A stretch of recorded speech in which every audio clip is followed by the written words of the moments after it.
Iran and Israel unleash missiles at each other hours after a UN-sponsored ceasefire is announced. President Trump lashes out at both sides. Hello, I'm Anand Naidu, and this is The Heat.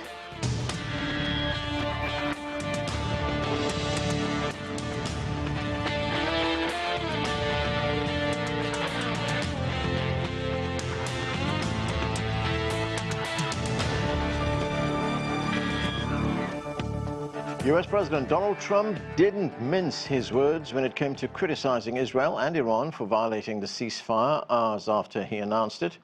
For now, the situation is calmer in the Middle East. Airports reopened, and there are still questions, but there are still questions over the durability of the truce. For more on the ceasefire, we turn now to CGTN's Jim Spellman, who is in our newsroom. Jim, President Trump did make some comments to reporters before heading out to the Netherlands for that NATO summit. That's right, Anand. U.S. President Donald Trump says both Iran and Israel have broken a ceasefire he helped broker. Exact details of what was agreed to haven't been released, but certainly by now and earlier in the day when Trump made his comments, both sides were expected to have ceased hostilities. That's according to parameters laid out by Trump in a social media post Monday evening. And that was supposed to bring an end to what Trump has dubbed the 12-day war. Trump blamed both countries, but he focused especially on Israel, saying they may have overreacted to an errant missile from Iran, and Iran denies breaking the fragile truce. Listen to President Trump. Israel, as soon as we made the deal, they came out and they dropped a load of bombs, the likes of which I'd never seen before. The biggest load that we've seen. I'm not happy with Israel. You know, when I say, okay, now you have 12 hours, you don't go out in the first hour and just drop everything you have on them. So I'm not happy with them. I'm not happy with Iran either, but I'm really unhappy if Israel's going out this morning because the one rocket that didn't land, that was shot, perhaps by mistake, that didn't land. Trump made those comments before departing the White House for the NATO summit in the Netherlands. On the plane, Trump told reporters he spoke on the phone with Israeli Prime Minister Benjamin Netanyahu and implored him to stop attacking Iran. The Prime Minister's office says Israel will refrain from further attacks, and Tehran says it will abide by the ceasefire if Israel does too. Anand? Right, Jim, what's next for Washington? I mean, there's some questions being raised now about whether these American airstrikes on Iran were successful in some way. There's been at least one intelligence initial assessment that says this was not complete destruction of Iran's nuclear facilities. So right now what Washington is working on doing is getting a further assessment of the damage done to Iran's nuclear infrastructure by those U.S. strikes over the weekend. And it's possible there will be further negotiations over Iran's nuclear program. We're getting word that that may be in the offing, both from the Iranian side, the Israeli side, and from President Trump and the White House. But on the plane to the NATO summit, heading to the Netherlands, Trump did seem to reject the idea of pushing for regime change in Iran, saying he wants the situation to calm down as quickly as possible, and that regime change would bring chaos, which he says he doesn't want. Anand?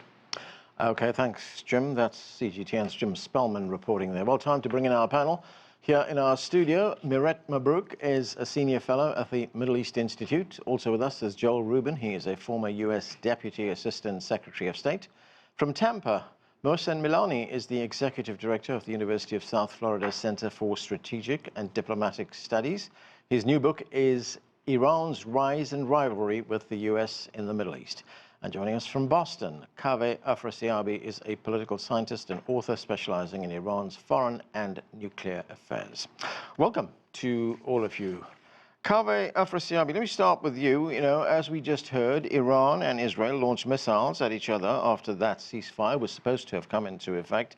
But for now, the truce appears to be holding. There is a sense of calm. So where do you think it goes to from here?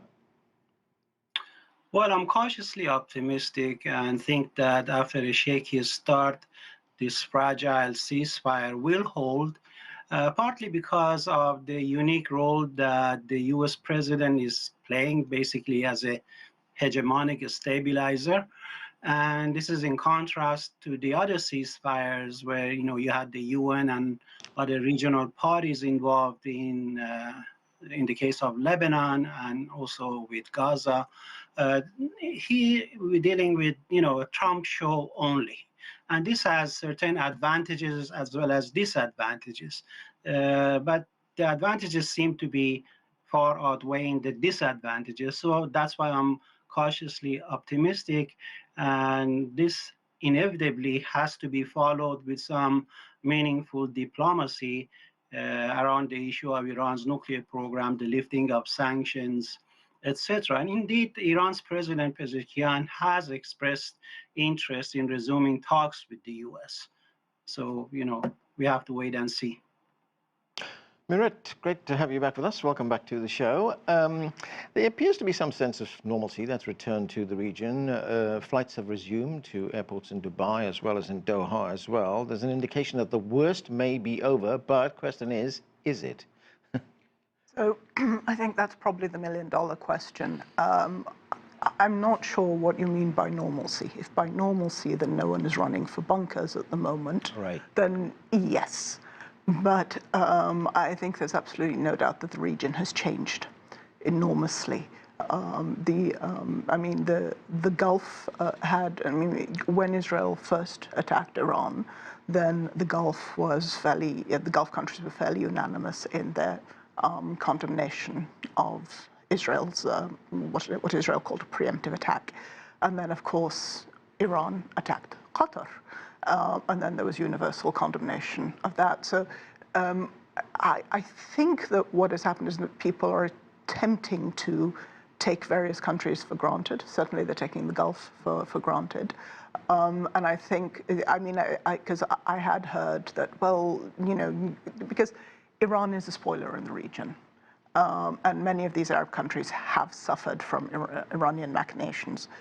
However, that does not mean that the current situation sits easily with anyone, basically because they are worried about what this means to them. They're worried about being in the line of fire. They're worried about Israel acting with complete impunity. And it's sort of fairly clear that it is almost impossible to rely on the United States unless President Trump feels like it. So I think the region is very much on edge. Do you think that the road to diplomacy is now open, or is that a long way to go? No, I think the road has to be open to diplomacy because, look, Iran has to sit down and talk. It really is not in a position to continue doing this. It just isn't. And you can see there were 24 people killed in Israel, and there are possibly 430 people killed in Iran, and possibly more. The Iranians aren't really saying. The sanctions have bitten hard. It's relevant that neither China nor Russia stepped up in any way. So Iran is pretty much on its own. Its proxies appear to have been knocked out. So Iran needs to come to the table. It's in its interest. All right, let's go to Mohsen Milani. Mohsen, great to have you with us as well. Now, all sides in this conflict, Iran, Israel, and the United States, are claiming victory. And if we look at what they're saying, the United States says it has set back Iran's nuclear program. Israel says it has weakened Iran, and Iran says that it has survived much stronger military powers and also attacked a U.S. military base, that military base in the state of Qatar. So, Mohsen, what is your view? Can all of these things be right? First of all, thank you for your invitation. It's an honor to be on your program and with your distinguished panelists. I think all of them more or less are accurate. For the President of the United States, he can take credit for at least delaying Iranian march toward building a bomb. I just read a few hours ago a report in the New York Times that the attack on Fordow has only delayed Iranian march toward complete enrichment of uranium, and it was not as successful as originally indicated.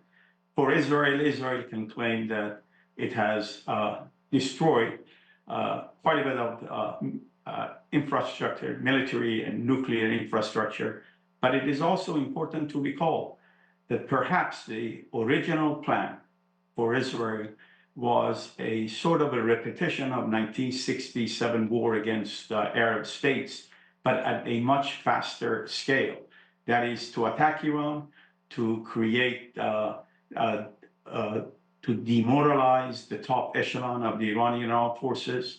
And there are some reports that they were hoping that not only the state would implode from inside, but then people would take to the streets and they can finish the job. So far, that has not happened.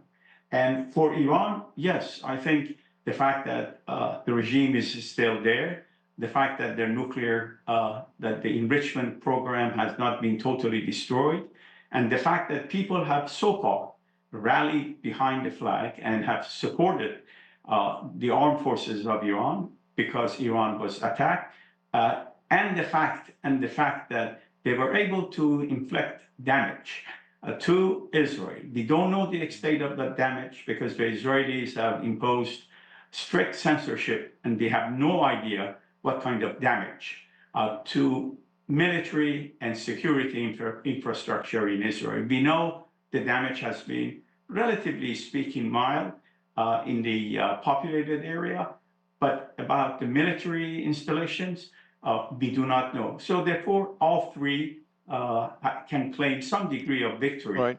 But the key lesson, I think, from all of this is that there is no military solution to Iranian's nuclear program. Iran must go to the negotiating table. But I hope this time they go directly to the negotiating table with the United States, with no other country mediating between them. Point is, Mohsen, that Iran has been at the negotiating table. It signed an agreement with the United States in 2015, didn't it? Yes, it did. But once, as a matter of fact, the attack on Iran took place 48 hours before the Iranian delegation was supposed to go to negotiate with the U.S. Yes, but I mean to return to the negotiating table because Iran said as long as Israel continues bombing Iran, they won't go to the negotiating table. And there are some voices inside Iran that say we should not do that. We should get out of the NPT. We should pursue a much more aggressive foreign policy. It is against those voices that I say Iran should go back to the negotiating table. Okay, well, let me go to Joel. Joel, good to have you with us in the studio as well. You know, as our reporter, Jim Spellman, told us in his report, President Trump had some very harsh words for both Iran and Israel for violating that ceasefire. Yes, he did. Very shortly after it went into effect. He went on social media, the president, that is, President Trump, calling on Israel to return its jets back to base and stop the bombing. And he criticized Israel. I mean, it's not something we see and hear very often. It's very uncharacteristic for a U.S. president to be criticizing Israel in this way. Has something changed? Well, you know, Anand, I think if he were to run in Israeli elections tomorrow, he would win in a landslide. He is the single most popular person in Israel today across the board. And so he has a lot of political capital that he's earned there because of his support for Israel's strikes, as well as for the United States bombing of the Iranian nuclear facilities. Regardless of how it turns out, the nuclear program's survivability or not, when it comes to Donald Trump showing that he has the back of Israel's security, he now has unquestionably done that. And so I think for him, he has a little bit of space to criticize and call a spade, as we say. And I think that he felt a little bit perturbed, potentially embarrassed that the Israelis would respond in the way they did. And I hope he has this kind of backbone towards Russia, for example, and other hot spots. But yeah, this was unique, and I think he can get away with it. Mirette, I mean, the Israelis say that Iran has been weakened. To what extent has Iran been weakened? Again, great question. No one really knows. I think the IAEA has said that we have no way of knowing how much damage was done to Fordo. And I mean, we do know that they already had highly enriched uranium. But the thing, and highly enriched uranium at about 60%, now at about 90%, they can have a bomb. And if they take it a little further, they say that they may have enough for 10 warheads. But the thing is, you've got to remember that this HEA, the highly enriched uranium, I mean, you can basically pack it in a tank, a bit like a diving scuba tank. Yeah. So you can carry it around on a bicycle and no one would know. So we don't know. And I think this is the problem, because right before, I think both the IAEA and US intelligence had said, well, we don't know, we don't think that they are trying for a bomb now, and we don't think that Ali Khamenei has has sanctioned one. The question now is, of course, that it's very likely that if they walk away from the NPT, and if they don't get something on the table that they feel that they can live with, then I think it's very, very likely that they're going to make a mad dash and try and get a bomb. What happens if that happens there, Joel? Yeah, you know, this is clearly a possibility, and the nuclear nonproliferation community that follows this closely has always put that out as a concern. But I think after the beating that Iran just took, and the reality that Israeli intelligence was exquisite in terms of understanding where to target, in terms of the leadership of Iran, its military, its sites, its facilities, while it's obvious that there was not everything was done 100%, the Iranians would be smart to not poke the bear, as we say, and tempt fate and try to make a dash. It's quite likely that Israel has intelligence on the ground and will notice that and will restart quickly its military campaign. So I'm not taking that as a given. Okay.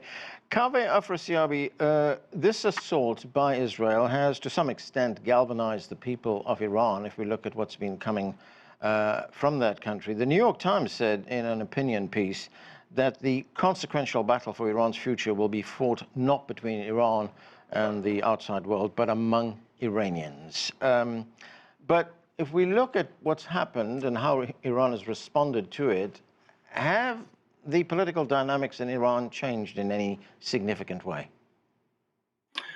Yes, I think that to some extent the Iranian government is stronger because of the surge of nationalism and patriotism that we have witnessed with the mass outpouring in the street, but also because Iran managed to establish what I would call air equilibrium with Israel. Because just as the Israeli bombers, jet fighters were attacking Iran, Iran also had a pretty much free reign over the Israeli skies, and contrary to what Professor Milani said, inflicted serious infrastructural damage on the Israeli cities, Haifa and Tel Aviv in particular. Of course, we don't know about the military sites because of the harsh Israeli censorship. Nevertheless, it is abundantly clear that because of this equilibrium of forces, continuation of the war by Israel became impossible, and President Trump himself said as much when he said that both sides wanted a ceasefire equally. So the war shattered the myth of Israel's superiority, military superiority, for the first time in its 70-year history. And Israel will never recover from that. And Iran, sent a stern message that if you mess with us, you'll get burned very badly. Okay, let me get a quick response to that from Joel. Go ahead, Joel. Yeah, I just don't think that's accurate. Israeli jets were flying with impunity. We're flying with impunity over Tehran day in and day out. Yeah. Unstoppable, 50 planes circulating. Right. The missiles were getting shot down. Iran's stockpile of missiles were being depleted. There was no reaction from any of the proxy forces in the region. I just don't think that's accurate. But a lot of missiles did get through. Yes, some did get through. Absolutely, some did get through, but many were shot down, and Iran's missile stockpile was getting depleted. Okay, I want to go to Mohsen Milani.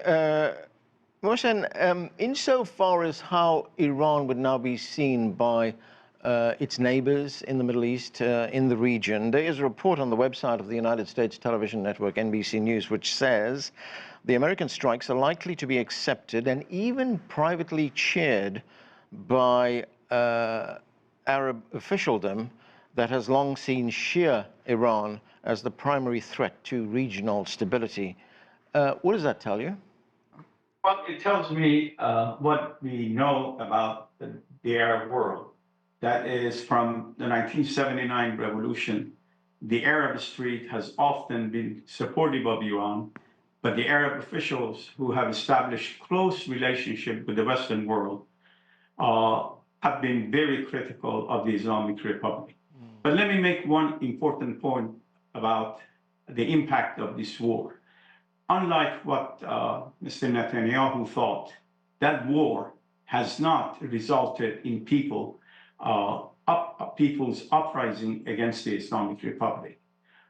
In September 10th, America was a polarized society. September 11th, when the Al-Qaeda terrorists attacked the United States, America was in shock. But the day after that shock, America became unified. They put aside their differences for one simple reason. It is not a political reason. It's a question of human existence. When you attack somebody's home, the people who live in that home tend to unify. And that's what exactly has happened. So for a long time, there was a huge gap between a large segment of Iranian society who was very critical of the Islamic Republic, mismanagement of the economy, very critical of the Islamic Republic's mismanagement of cultural issues, of poverty, of unemployment. There was a huge gap between those who were governing Iran and those who were governed. I think the Israeli attack has unified the country. Now, the key question for the Islamic Republic is this: can they keep that unification, that unity intact? And I submit to you, it requires two things. Number one, they need to change, reform internally, open up the political process in Iran.